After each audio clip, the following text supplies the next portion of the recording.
அனைவருக்கும் வணக்கம். Tape online படிப்பகம் தினமொரு மதிப்பெண்ல லாஸ்டா நடந்த குரூப் 2 கொஸ்டின்ல யூனிட் 6 தமிழ் பாட்டு நம்ம எடுக்க போறோம். என்ன அப்படின்னாக்க கேள்வி வந்து சரியான கூட்டினை கண்டறிய அப்படின்னு கொடுத்துருக்காங்க. இதுல 4 பகுதிகளா கொடுத்து கேட்கறாங்க. திருக்குறளை ஹிந்தியில் மொழிபெயர்த்தவர் வந்து பாத்தீங்கன்னா பிடி ஜெயின். என்ன கொடுத்துருக்காங்கன்னா அப்பா தீட்சிதர் வந்து வடமொழியில பண்ணியிருப்பார். அப்போ இந்த பகுதி வந்து தவறு. அதுக்கப்புறம் திருக்குறளை ஜெர்மனியில் மொழிபெயர்த்தவர் டாக்டர் கிரவுல். ஏரியல் கொடுத்துருக்காங்க. ஏரியல் வந்து பாத்தீங்கன்னா பிரெஞ்சு மொழியில பண்ணியிருப்பாரு, அதுவுமே தப்பு. அதுக்கப்புறம் திருக்குறள் அகரத்தில் தொடங்கி நகர ஒற்றுனா முடிஞ்சிருக்கணும்னு சொல்லியிருக்கணும். ஆனா 9th புக்ல வந்து 93வது பக்கம் அப்படிதான் கொடுத்துருப்பாங்க, நகரத்தில் முடிகிறது அப்படின்றாங்க.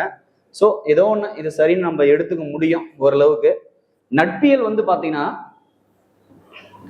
4 அதிகாரங்களை கொண்டது அப்படின்னு சொல்லிட்டு tamilvirtual.com சொல்லுது. அப்ப எப்படி பார்த்தாலுமே இந்த தேர்வு வந்து தவறு. எது மட்டும் தான் சரின்னு நம்ம எடுத்துக்கலாம்னா 3 மட்டும் தான் சரின்னு எடுத்துக்க முடியும். பக்காவா வந்து 2வது ஆப்ஷன் இது இல்லை அப்படின்னு நம்ம எடுக்க முடியும். ஏன்னா 2வது தெளிவா கொடுத்துருக்காங்க. மற்றதெல்லாம் 1 வந்து தவறு தான் அப்படின்னு பார்க்கும்போது இது எல்லாமே தவறு தான் கொடுத்துருக்காங்க. எதை வச்சு நம்ம எடுக்கலாம்னா 3வது வச்சு ஓரளவுக்கு இந்த ஆப்ஷனை வந்து நம்ம பி ஆப்ஷன் அப்படின்றது செலக்ஷன் பண்ணலாம். ஸோ அதை வச்சுதான் நம்ம சேலஞ்ச் பண்ணி ஆன்சர் வாங்க முடியும். ஸோ பார்த்துக்கோங்க. நன்றி, வணக்கம்.